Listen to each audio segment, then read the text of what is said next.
is Jett Jonelis. I use they, she pronouns, and I'm the advocacy manager for the ACLU of South Dakota.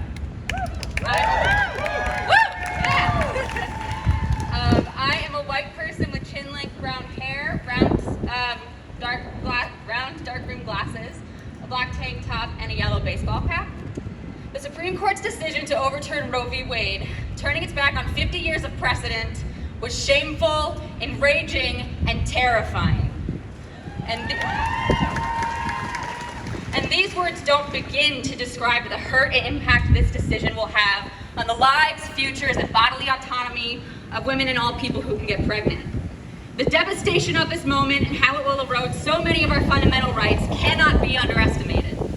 Because of our state's trigger law, South Dakotans now have fewer rights than people in other states in this country.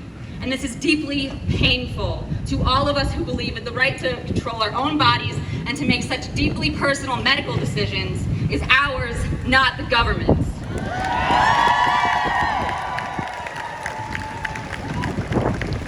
Regardless of this horrendous decision, abortion is still our right. We all deserve the power to control our bodies, lives, and futures.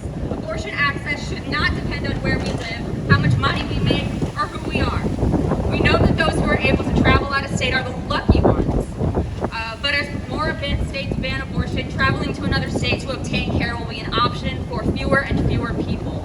And we know that this will disproportionately harm the same people who have always faced systemic barriers to care. Black, Indigenous, and other people of color, the LGBTQ and Two-Spirit community, undocumented immigrants, young people, those living in rural communities, people with disabilities, and people with low incomes. No one should have to leave their home and their state to obtain essential, time-sensitive health care. And many people will not be able to do this. So the state of South Dakota is going to try to force them to carry a pregnancy to term, with no exception other than when it is necessary to save the life of a pregnant person. So this has never been just about abortion, it's about control.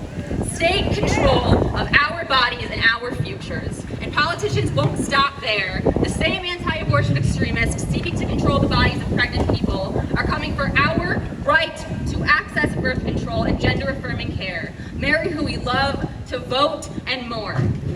Everyone's rights are on the line. We are bound together in this fight, and we must move in solidarity with one another.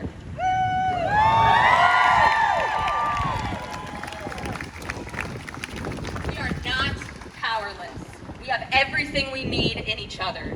And it's a fight, and if it's a fight they want, it's a fight they'll fucking get! Should not have cursed, I am sorry. Anti-abortion politicians have put South Dakota on the wrong side of history for too long, and we will not let them off the hook. Politicians who do not believe in protecting the civil rights and liberties of their constituents have no business in governor's mansions, in state attorney general's offices, or in state legislatures. Each of us can fight back, and we must use every tool in our toolbox. Contact your elected representatives and support your local abortion movement, including abortion funds like the Justice Through Empowerment Network, health centers like South Dakota Urban Indian Health, and reproductive justice organizations like Planned Parenthood. And then vote. Vote like your rights depend on it, because they do. We can demand better from our elected officials, and we can care for each other and get involved in our communities to make life better and more just for those around us. Think about what you're willing to contribute for the long road ahead, whether that's joining a community organization, making protest art, lobbying, holding a community dinner, or all of the above and more. We all have a place in this fight, and we all need each other in this fight. The path to taking back our rights is long, but the ACLU will be there every step of the way until we all have the power to make the best decision for ourselves and our families. Until we live in a more just and equitable world where everyone has what they need to survive and thrive. While the courts are letting anti-abortion politicians attack our fundamental rights, they don't get the final say, we do.